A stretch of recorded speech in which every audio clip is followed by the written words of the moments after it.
दोस्तों, आज के इस वीडियो में मैं आपसे बात करने वाला हूँ मिस्टर रिचर्ड टेम्पलर की book the rules of money से रूल नंबर 14 के बारे में। और रूल नंबर 14 इस बारे में है कि हमें हमेशा लीगल तरीकों से ही अमीर बनने की कोशिश करनी चाहिए। कभी भी गैर कानूनी तरीकों से फटाफट अमीर बनने की कोई भी योजना हमें नहीं बनानी चाहिए। हो सकता है कि गैर कानूनी काम करके हम फटाफट पैसे बना लें और अमीर बन जाएं, लेकिन अगर हमने एक बार कोई गैर कानूनी काम कर लिया तो हमारे ऊपर हमेशा एक कानून की तलवार लटकी रहेगी और हम कभी भी ब्लैकमेल किए जा सकते हैं। हमारी कभी भी रातों की नींद जा सकती है और कभी भी अगर हम कानून की गिरफ्त में आ गए तो हमारे सालों पहले जो भी हमने गैर कानूनी काम किए होंगे उसका हिसाब किताब देते देते हो सकता है कि हमारी जो पूरी दौलत हमने आज तक बनाई है वो लूट जाए। तो इस बात में कोई भी समझदारी नहीं है कि हम गैर कानूनी तरीकों से काम करके पैसे कमाएं। और इसीलिए ऑथर मिस्टर रिचर्ड टेम्पलर इस रूल के जरिए हमें बताते हैं कि आपको हमेशा लीगल तरीकों के ऊपर ही फोकस करना चाहिए। और आप देखेंगे कि जब हजारों तरीके ऑलरेडी अवेलेबल है जहां से आप लीगल तरीकों से ढेर सारा पैसा कमा सकते हैं और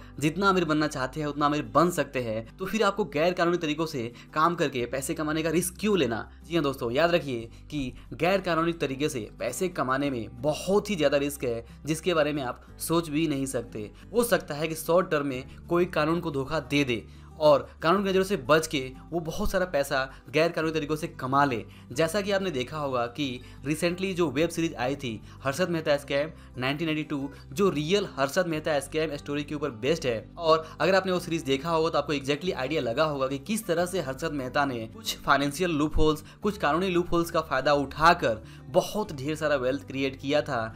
लेकिन अंत में हुआ क्या? वही हुआ जो अक्सर गैर कानूनी काम करने वालों के साथ होता है। एक बार जब कोई कानून की नज़र में आ जाता है तो उसने अब तक जितने भी गैर कानूनी काम किए होंगे उन सबको उसका हिसाब देना पड़ता है और ये हिसाब देना कई बार बहुत ही ज़्यादा भारी पड़ जाता है। जैसा कि हर्षद मेहता के साथ हुआ था कि वो हिसाब देते देते इतना थक गए, उनकी सारी दौलत भी चली गई और अंत वही हुआ जो उन्होंने कभी सपने में भी नहीं सोचा होगा। इतना ज़्यादा पावरफुल व्यक्ति होने के बावजूद, जिनके बड़े बड़े पॉलिटिशियन कनेक्शन थे, पुलिस कानून के हाथ में थी, लेकिन फिर भी हर्षद मेहता कानून के चक्कर में ऐसे फंसे कि जो अंत हुआ वो सब आपके सामने है। और वैसे भी कहावत है कि ना तो पुलिस और नेताओं के साथ हमारी दोस्ती अच्छी होती है और ना ही उनके साथ दुश्मनी अच्छी होती है। तो बेहतर यही है कि हम अपनी लाइफ में लीगल तरीके से पैसे कमाएं, लीगल तरीके से टैक्स चुकाएं और लीगल तरीकों से ही पैसे कमाकर अमीर बनने के बारे में सोचें और कभी भी गैर कानूनी तरीकों से फटाफट अमीर बनने के किसी भी रास्ते से हम दूर रहें। दोस्तों, इलीगल यानी गैर कानूनी तरीके से पैसे कमाने का मतलब है कि आप किसी को धोखा देते हैं, आप चोरी करते हैं, आप फ्रॉड करते हैं, आप स्कैम करते हैं, इस तरह की चीज़ें करते हैं, इलीगल चीज़ें करते हैं, फ्रॉड करते हैं, रूल्स को ब्रेक करते हैं, कुछ लूप होल्स का फ़ायदा उठाते हैं। ऐसी बहुत सारी एक्टिविटीज़ होती हैं जहाँ से कि फटाफट पैसे बन सकते हैं और आप अमीर बन सकते हैं, चाहे वो किसी स्कीम के थ्रू हो या वो कुछ भी हो सकता है। लेकिन याद रखिए कि बुरे का अंत बुरा ही होता है और कानून से ऊपर कोई भी नहीं है। आप हमेशा कानून को धोखा नहीं दे सकते। इसके अलावा आप देखेंगे कि गैर कानूनी तरीकों से अमीर बनना बहुत ही महंगा सौदा है, बहुत ही ऊंची कीमत है जो हमें चुकानी पड़ती है। जैसा कि हर्षद मेहता ने चुकाया था, या फिर सहारा, या फिर माल्या, या फिर नीरव मोदी, या फिर केतन पारेख, ऐसे बहुत सारे लोग हैं जिन्होंने बहुत बड़ा बड़ा स्कैम करके पैसे बनाए, लेकिन अंत में कोई भी नहीं बच पाया।